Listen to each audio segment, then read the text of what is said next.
Assalamualaikum warahmatullahi wabarakatuh. Perkenalkan, nama saya Yoga Dekade Santosa dengan NIM A410200085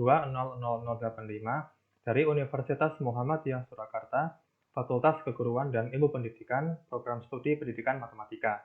Di sini saya akan menjelaskan mengenai uji reliabilitas IRCK atau Interrupter Cohen-Kappa dan uji CVI Eigenvalue Value untuk instrumen, serta uji validitas, reliabilitas, daya beda, dan tingkat kesukaran untuk soal esai HOT materi kalkulus kelas 11 SMA. Untuk materi dari kalkulus kelas 11 SMA itu meliputi limit fungsi aljabar, turunan fungsi aljabar, dan integral fungsi aljabar. Kemudian, saya membuat 5 soal dari 3 KD. Untuk KD mengenai limit fungsi aljabar, saya membuat 1 soal. Kemudian untuk KD mengenai integral, saya membuat 2 soal. Dan KD mengenai diferensial atau turunan, saya membuat 2 soal. Kemudian, dari 5 soal ini, semuanya adalah uraian dan merupakan soal HOT. Nah, sebelumnya akan saya jelaskan dulu apa itu soal HOT. Jadi, HOT merupakan singkatan dari Higher Order Thinking Skill atau keterampilan berpikir tingkat tinggi. Konsep HOT ini sebenarnya berasal dari sebuah konsep pendidikan yang didasarkan pada taksonomi Bloom. Tingkatan kemampuan berpikir HOT maupun HOT ini digambarkan dalam bentuk piramida. Dari tingkatan paling rendah yaitu remembering, understanding, applying, analyzing, evaluating, dan create. Dalam ranah kognitif C1 hingga C6, soal HOT berada di ranah kognitif C4 atau menganalisis, C5 atau mengevaluasi, dan C6 atau mengkreasi atau mencipta. Kemudian ini adalah taksonomi Bloom yang saya jelaskan sebelumnya. Jadi ada 6 tingkatan, yang tingkatan 1 dan tingkatan 2 ini merupakan soal LOT, yaitu Lower Order Thinking Skill. Tingkatan ketiga adalah soal MOTS atau Middle Order Thinking Skill. Dan yang soal HOT adalah berada di tingkatan keempat hingga keenam, mulai dari analis, evaluasi, dan create atau menciptakan. Kemudian ciri-ciri dari soal HOT, yang pertama adalah transfer satu konsep ke konsep lainnya. Yang kedua, memproses dan menerapkan informasi. Yang ketiga, mencari kaitan dari berbagai informasi yang berbeda-beda. Yang keempat, menggunakan informasi untuk menyelesaikan masalah. Dan yang kelima, menelaah ide dan informasi secara kritis. Nah, kemudian di sini, untuk soal yang pertama, yaitu menggunakan KD limit fungsi aljabar. Jadi di sini saya membuat soal mengenai dua seorang siswa yang mengerjakan perhitungan limit, yaitu limit dari X mendekati 2 dari X min 2 per 3 min akar 2X kuadrat plus 1. Kemudian dua siswa tersebut memberikan jawaban yang seperti ini, seperti gambar di samping ini, jawabannya. Kemudian yang ditanyakan adalah, dari kedua jawaban di atas, manakah jawaban yang salah? Berikan pendapatmu. Nah, soal ini merupakan soal HOT, karena soal ini berada di ranah kognitif C5 atau dalam ranah mengevaluasi. Di sini diminta untuk membandingkan dari kedua jawaban ini, mana jawaban yang salah. Nah, karena di sini berada di ranah kognitif C5 atau mengevaluasi, maka soal nomor 1 ini merupakan soal HOT. Seperti yang telah dijelaskan sebelumnya bahwa soal HOT itu berada di kognitif C5 atau dalam mengevaluasi. Kemudian soal nomor 2 saya menggunakan KD integral. Di sini diberikan ada kecepatan atau laju pertumbuhan penduduk. Dirumuskan seperti ini fungsinya. Kemudian yang ditanyakan adalah banyaknya penduduk 9 tahun yang akan datang jika pada saat ini penduduknya telah 5.000 jiwa. Nah, ini nomor 2 itu merupakan soal kontekstual yang cara pengerjaannya adalah menggunakan dua konsep sekaligus. Yang pertama adalah konsep integral itu sendiri. Yang kedua adalah konsep mengenai kecepatan. Nah, karena di sini soal ini adalah merupakan kontekstual, kemudian cara menyelesaikannya adalah menggunakan dua konsep, yaitu konsep integral dan juga kecepatan, maka soal nomor 2 ini merupakan soal HOT. Kemudian soal nomor 3 masih menggunakan KD yang sama mengenai integral. Di sini juga saya membuat soal mengenai kecepatan. suatu mobil yang sudah diketahui kecepatannya, kemudian juga ada percepatannya. Kemudian di sini diminta menghitung jarak yang ditempuh setelah 6 detik. Nah, di sini nomor 3 ini juga merupakan soal kontekstual. Kemudian, cara menyelesaikannya adalah menggunakan lebih dari satu konsep. Yang pertama, konsep integral. Yang kedua, konsep mengenai kecepatan, percepatan, dan juga perpindahan. Nah, di sini karena dengan alasan seperti itu, maka soal nomor 3 ini merupakan soal hot. Kemudian nomor yang keempat, di sini saya menggunakan KD turunan atau kompetensi dasar mengenai diferensial. Jadi di sini ada sebuah akuarium yang berbentuk balok tanpa tutup, yang alasnya berbentuk persegi panjang dengan perbandingan yang sudah diketahui, dan luas permukaannya juga sudah diketahui. Nah, kemudian di sini diminta untuk menentukan volume maksimumnya. Nah, di sini nomor 4 ini merupakan soal kontekstual.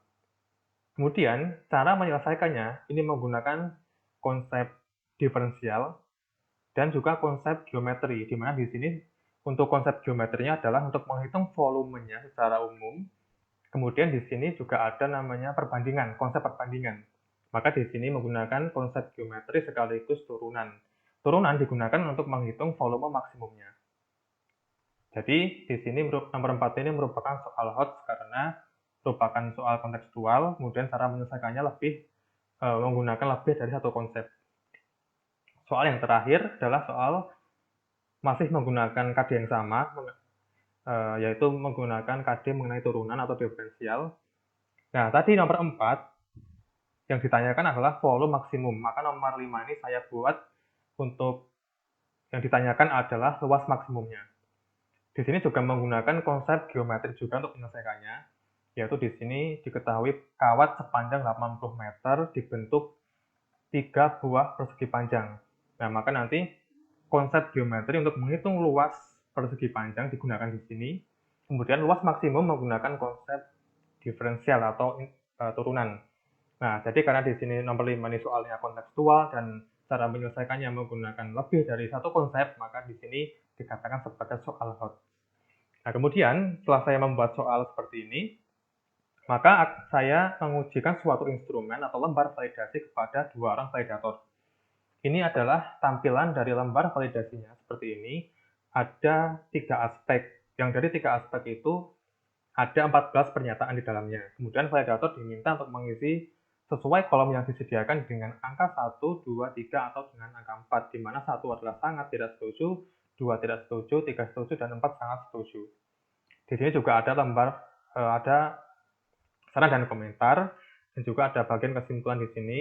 Nanti validator akan menyatakan bahwa apakah soal yang saya buat itu dapat digunakan tanpa revisi, dapat digunakan dengan revisi, atau tidak dapat digunakan sama sekali.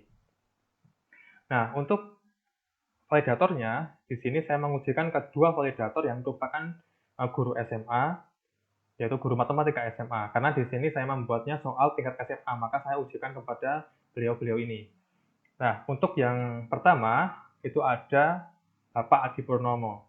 Beliau lahir di Wonosobo tanggal 22 Oktober 1970, yang saat ini beralamat di Mirombo, RT1 RW 1 di Rojoimo, Wonosobo. Kemudian, beliau merupakan seorang guru matematika di SMA 1 Wonosobo yang sudah mengajar sejak tahun 2006 hingga sekarang. Nah, beliau juga pernah menjadi wali kelas saya ketika saya kelas 10 SMA atau kelas 1 SMA, dan juga saya waktu itu mengajar matematika. Jadi, hubungan saya dengan beliau adalah beliau merupakan wali kelas saya ketika saya kelas 10 SMA, dan beliau juga menjadi guru saya ketika saya kelas 10 SMA.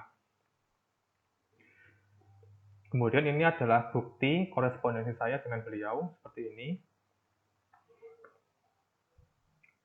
Kemudian penilaian dari beliau, seperti ini juga. Nah, di bagian akhir, beliau itu memberikan sebuah saran dan komentar. Yaitu di sini, beliau katakan, untuk soal nomor 3, yang mengenai percepatan mobil tadi, itu alangkah lebih baiknya yang ditanyakan adalah jarak kos atau rumah Surya sampai dengan kampusnya. Kemudian itu agar lebih realistis. Nah, dari sini kemudian beliau menyimpulkan bahwa soal-soal yang saya buat itu dapat digunakan tetapi dengan revisi. Ini dari validator pertama. Nah, yang kedua itu ada Bapak Arinto Surya Priambodo. Beliau lahir di Wonosobo tanggal 15 Maret 1989. Sekarang beralamat di Mangisan Asri, RT 5 RW 5, Kelurahan Mudal, Kabupaten Wonosobo. Beliau juga merupakan seorang guru matematika di SMA 1 Wonosobo yang mengajar sejak tahun 2015 hingga sekarang. Beliau pernah menjadi guru matematika saya ketika saya kelas 3 SMA atau kelas 12 SMA. Jadi hubungan saya dengan beliau adalah beliau merupakan guru saya ketika saya di SMA kelas 3 yang merupakan guru matematika saya. Kemudian ini adalah bukti korespondensinya saya dengan beliau. Kemudian ini adalah penilaiannya. Kemudian di bagian akhir juga, di sini saya amati bahwa saran dan komentar yang Pak Arinto ini berikan, ini hampir sama dengan saran yang diberikan oleh Pak Adi tadi. Di sini beliau menyampaikan bahwa soalnya itu lebih bagus, yang soal mengenai percepatan mobil tadi, berarti soal nomor 3, itu dibuat lebih real atau lebih realistik begitu. Dan saran beliau adalah jika Surya sampai kampus setelah sekian detik atau menit atau jam, maka berapa jarak rumah Surya dan kampusnya. Ini yang beliau sarankan. Jadi hampir sama dengan yang Pak Adi tadi. Kesimpulannya juga sama bahwa soal yang saya buat itu dapat digunakan dengan revisi. Nah, dari penilaian dari kedua validator ini, maka saya merevisi dulu nomor 3, yang tadinya saya menanyakan jarak yang ditempuh mobil Surya setelah 6 detik. Itu berapa? Nah, saya revisi sesuai dengan saran dan komentar dari dua validator tadi. Saya tambahkan di sini adalah narasi kontekstualnya. Di bagian ini adalah narasi kontekstual. Jadi tadinya mobil saya ubah menjadi motor. Motornya juga motor dengan berkecepatan tinggi. Jadi ada motor Ninja 250 4 silinder, itu dapat mencapai kecepatan 240 km per jam. Kemudian yang ditanyakan adalah setelah 15 detik, Surya berhasil mencapai kampusnya menggunakan motor yang berkecepatan tinggi tersebut. Maka hitunglah jarak rumah Surya dengan kampusnya. Nah, ini adalah revisi nomor 3 seperti ini. Nah, setelah saya revisi ini, selanjutnya saya menguji lembar tadi, lembar validasi yang telah diisi oleh dua validator. Ujinya adalah yang pertama menggunakan uji reliabilitas integrator Cohen-Kappa, selanjutnya adalah uji CVI Eigenvalue Value. Nah, untuk reliabilitas integrator Cohen-Kappa sendiri, reliabilitas integrator itu merupakan reliabilitas yang dilihat dari tingkat kesepakatan atau agreement antara rater atau penilai. Integrator ini akan memberikan gambaran berupa skor tentang sejauh mana tingkat konsensus atau kesepakatan atau persetujuan yang diberikan oleh ahli. Kemudian koefisien integrator yang digunakan adalah koefisien kesepakatan Cohen-Kappa. Cohen-Kappa merupakan ukuran reliabilitas yang menyatakan konsistensi pengukuran oleh dua orang peneliti atau rater dan dapat juga digunakan untuk mengukur konsistensi dua alat pengukuran.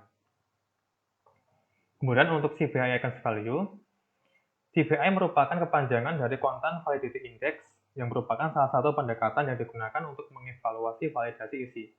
CVI merupakan salah satu teknik yang paling banyak digunakan dalam riset keperawatan. Teknik ini dikembangkan oleh Martuza, seorang spesialis pendidikan.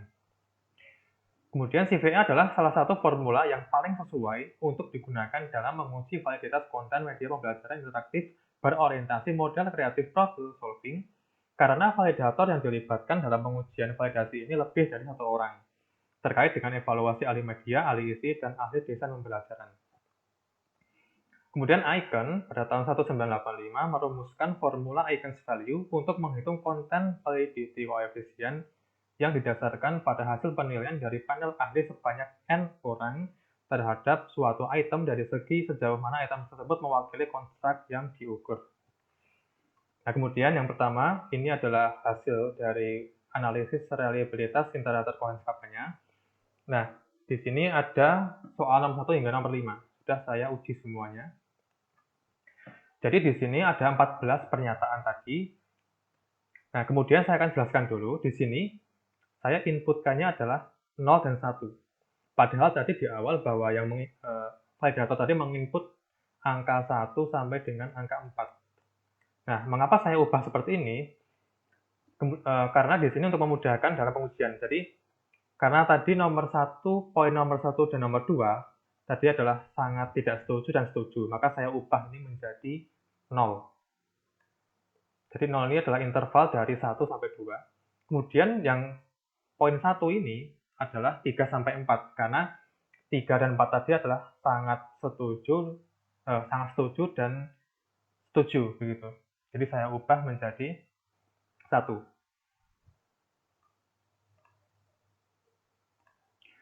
Kemudian untuk soal nomor 1 ini didapatkan nilai kapanya adalah 0,58824, di mana sesuai dengan interpretation of kappa di samping ini, maka kriteria kapanya adalah moderate agreement. Jadi soal nomor 1 ini dari 14 pernyataan didapatkan kriterianya adalah moderate agreement dengan nilai kapanya adalah 0,58824. Untuk soal nomor 2 dan nomor 3, ini didapatkan nilai kappa yang sama, yaitu 0,63158. Dengan demikian kriterianya adalah substantial agreement. Nomor 2 dan nomor 3 sama. Kemudian nomor 4 dan nomor 5 didapatkan kriteria yang sama, yaitu nilai kapanya adalah 0, kemudian kriterianya adalah less than just agreement.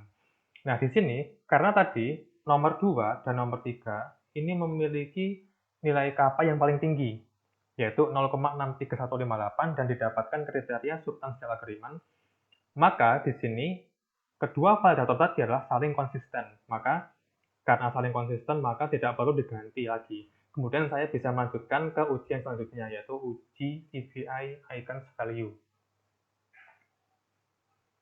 Nah, di sini saya sudah mengujinya. Jadi soal nomor 1 hingga nomor 5 sudah saya uji. Nah, untuk soal nomor 1, dari 14 pernyataan, di sini yang memiliki kriteria CVI yang memiliki validitas rendah adalah pernyataan nomor 5, yaitu mengenai soal yang dikembangkan memiliki banyak alternatif solusi. Di sini memiliki validitas yang rendah. Nomor 2 dan nomor 3, untuk yang memiliki kriteria validitas rendah ini adalah pada pernyataan nomor 8, jadi sama. Nomor 2, 3 ini sama, yang memiliki validitas rendah adalah pernyataan nomor 8, yaitu mengenai gambar atau narasi kontekstualnya, itu memiliki validitas yang rendah. Nah, untuk nomor 5 dan nomor 4, atau nomor 4 dan nomor 5 ini masih terbilang aman karena dari 14 pernyataan ini tidak ada yang memiliki validitas rendah. Jadi nomor 4 dan nomor 5 ini semuanya memiliki validitas yang sedang atau tinggi. Nah, dari uji yang telah saya lakukan ini, karena nomor 1 tadi pernyataan nomor 5 memiliki validitas rendah, kemudian nomor 2 dan 3 memiliki validitas rendah pada pernyataan nomor 8, maka sebelum saya uji ke pengguna, itu saya revisi dulu, sedikit merevisi. Misalkan gini, ini nomor 1 tadi, yang saya tanyakan adalah dari kedua jawaban di atas manakah jawaban yang salah. Nah, ini saya revisi, saya tambahkan, bandingkan dari kedua jawaban tersebut mana jawaban yang benar dan juga mana jawaban yang salah. Berikan alasan yang logis mengapa jawaban tersebut benar dan mengapa jawaban tersebut salah. Nomor 2 juga saya revisi, yang tadinya mungkin di sini narasi kontekstualnya kurang gitu ya. Kemudian saya tambahkan di sini narasi kontekstualnya, yaitu mengenai gambaran umum tentang laju pertumbuhan penduduk atau kecepatan pertumbuhan penduduk. Ini saya tambahkan seperti ini. Nomor 3 sama tadi sudah saya revisi sebelumnya, juga saya jelaskan. Saya hanya mengubah, saya tambahkan narasi kontekstualnya, kemudian ini setelah 15 detik yang dihitung adalah jarak rumah surya dengan kampus suryanya. Nah, setelah saya review seperti ini, baru saya kemudian ujikan ke penggunanya. Nah, saya melakukan uji coba pengguna ini dilakukan kepada 15 subjek yang saat ini menjadi mahasiswa.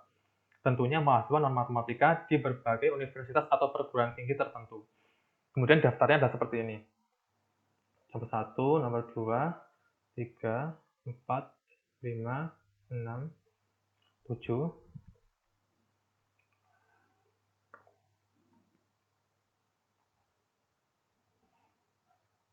Kemudian ini yang selanjutnya.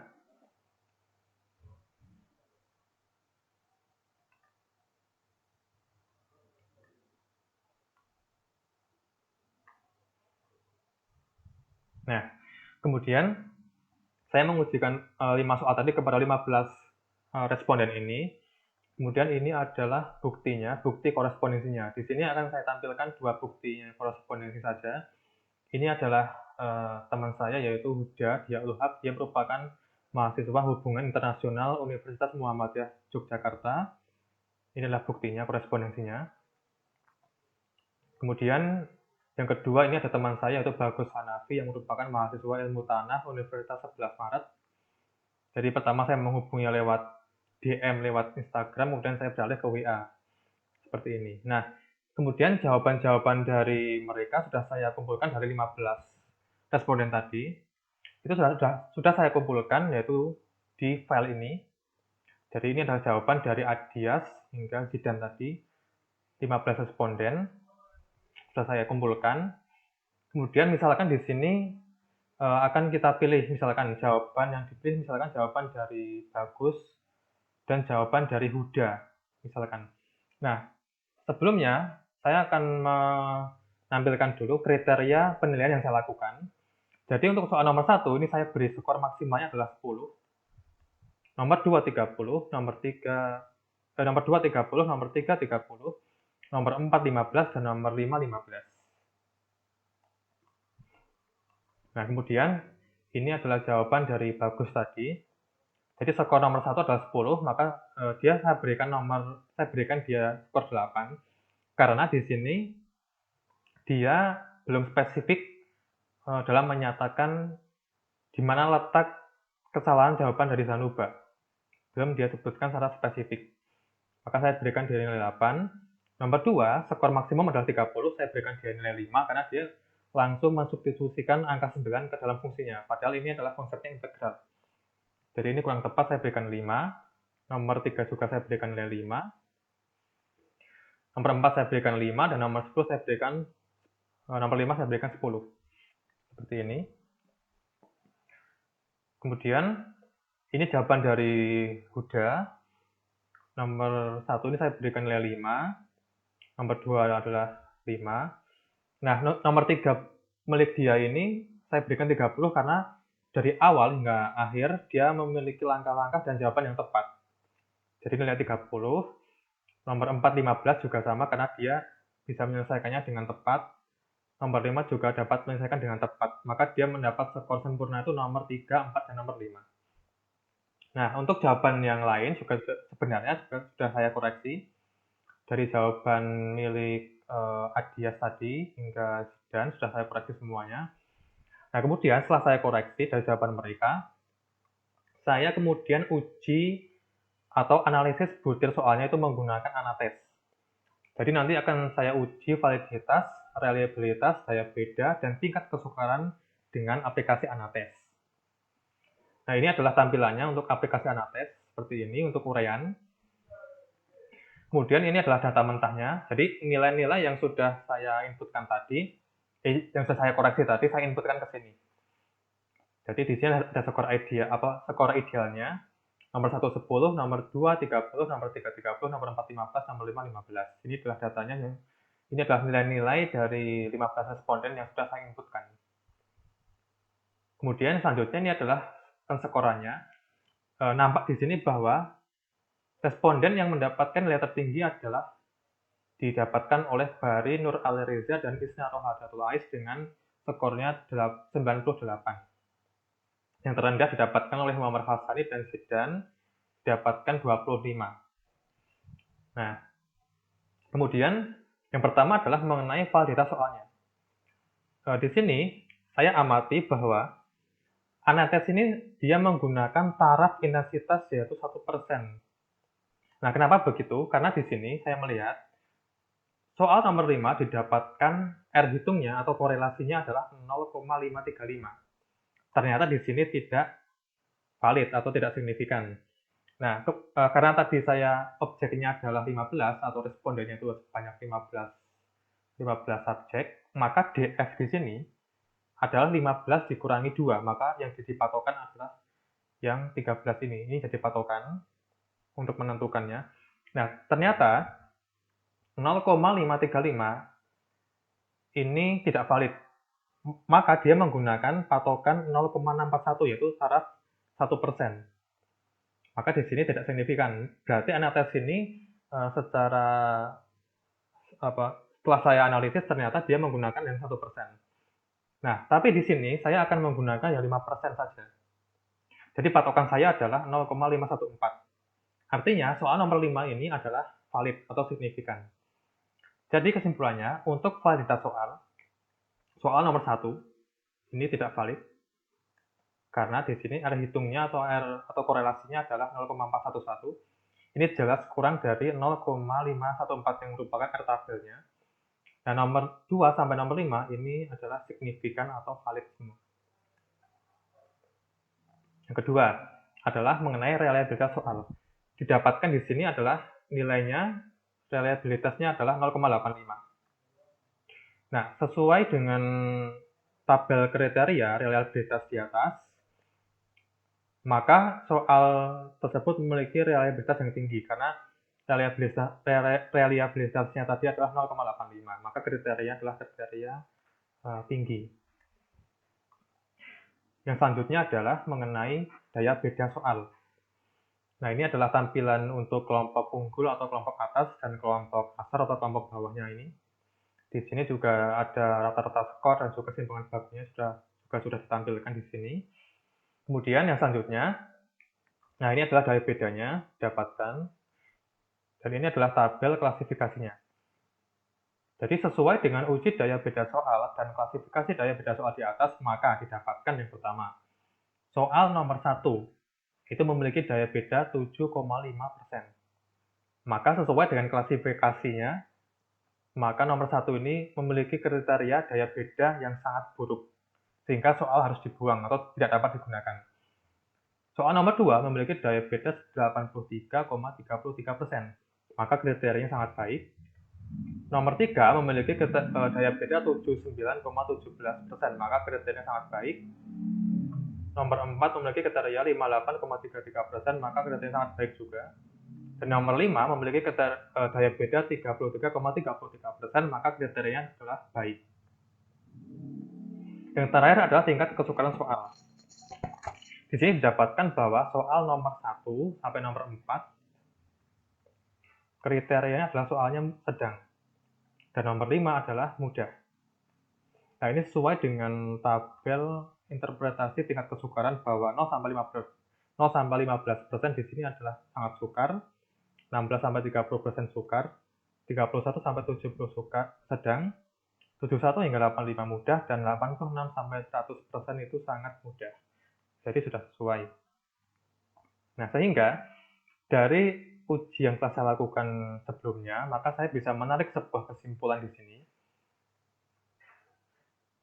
Nah, yang pertama bahwa instrumen yang telah dibuat yang memuat 14 pernyataan diujikan ke dua orang validator ahli. Kemudian kedua validator tersebut memberikan saran yang maknanya sama, yaitu pada soal nomor 3 sebaiknya soal dibuat lebih realistis lagi. Yang kedua, hasil uji reliabilitas IRJK untuk instrumen tersebut didapatkan. Soal nomor 1 memiliki kriteria moderate agreement, nomor 2 dan nomor 3 memiliki kriteria substantial agreement, nomor 4 dan nomor 5 memiliki kriteria less than chance agreement. Nah, dari beberapa kriteria tersebut, maka soal nomor 2 dan nomor 3 memiliki kriteria dengan nilai tertinggi, dengan nilai substantial agreement, sehingga dua validator tersebut saling konsisten dan tidak perlu diganti. Yang ketiga, bahwa hasil uji eigenvalue untuk instrumen dari 14 pernyataan pada instrumen yang telah dibuat, maka didapatkan soal nomor 1 pada pernyataan kelima memiliki validitas rendah, dan yang lainnya validitasnya sedang atau tinggi. Soal nomor 2 dan 3 pada pernyataan nomor 8 memiliki validitas yang rendah. Kemudian pernyataan lainnya memiliki validitas yang sedang atau tinggi. Kemudian nomor 4 dan 5, soal nomor 4 dan 5 memiliki validitas yang sedang dan tinggi. Dan tidak ada satupun pernyataan yang memiliki validitas yang rendah. Nah, oleh karena itu, berdasarkan saran dan komentar dari dua validator tadi, juga berdasarkan dari hasil uji reliabilitas IRJK dan uji eigenvalue, maka sebelum diuji ke 15 pengguna atau respondennya, maka soal nomor 1, soal nomor 2, dan nomor 3 direvisi terlebih dahulu. Kemudian yang keempat adalah setelah diujikan ke 15 responden, maka didapatkan hasil uji ke pengguna atau 15 responden, kemudian dianalisis menggunakan aplikasi Anatest. Kemudian didapatkan validitas semua soal valid kecuali nomor 1. Kemudian reliabilitas semua soal adalah 0,85 sehingga reliabilitasnya tinggi. Daya pembeda semua soal sangat baik dan baik kecuali nomor 1. Serta tingkat kesukaran soal nomor 1 sampai nomor 4 memiliki kriteria sedang dan nomor 5 kriterianya adalah mudah. Nah, kemudian dengan demikian, secara keseluruhan dapat disimpulkan bahwa soal yang nantinya dapat digunakan mungkin bisa digunakan sebagai pertemuan berikutnya ataupun untuk ulangan harian ataupun sebagainya untuk ujian yang lainnya. Maka soal yang dapat digunakan itu adalah soal nomor 2 dan nomor 3 yang sudah direvisi tadi, serta nomor 4 dan nomor 5. Kemudian untuk soal nomor 1 itu tidak dapat digunakan lagi. Kenapa? Karena tadi setelah diuji menggunakan Anatest didapatkan bahwa validitas soal nomor 1 adalah menunjukkan tidak valid atau tidak signifikan, di mana didapatkan R hitungnya atau korelasinya adalah 0,411. Dan ini tentu sangat kurang atau lebih rendah daripada R tabelnya, yaitu dengan taraf 5% 0,514. Kemudian ketika diuji juga daya bedanya ternyata didapatkan daya bedanya 7,5%. Artinya ini memiliki kriteria yang sangat buruk sehingga soal harus dibuang dan tidak dapat digunakan. Jadi pada intinya adalah soal yang nantinya dapat digunakan lagi adalah soal nomor 2 dan nomor 3 yang telah direvisi. Kemudian nomor 4 dan nomor 5 dan nomor 1 tidak dapat digunakan. Jadi hanya 4 nomor soal yang dapat digunakan. Kemudian demikianlah dari saya mengenai penjelasan mengenai uji reliabilitas IRCK atau Integrated Coin Kappa dan uji CVI Rank Value untuk instrumen serta uji validitas, reliabilitas, daya beda dan tingkat kesukaran untuk soal-soal hot esai materi kalkulus kelas 11 SMA yang telah saya buat. Kemudian kurang lebihnya mohon maaf. Assalamualaikum warahmatullahi wabarakatuh.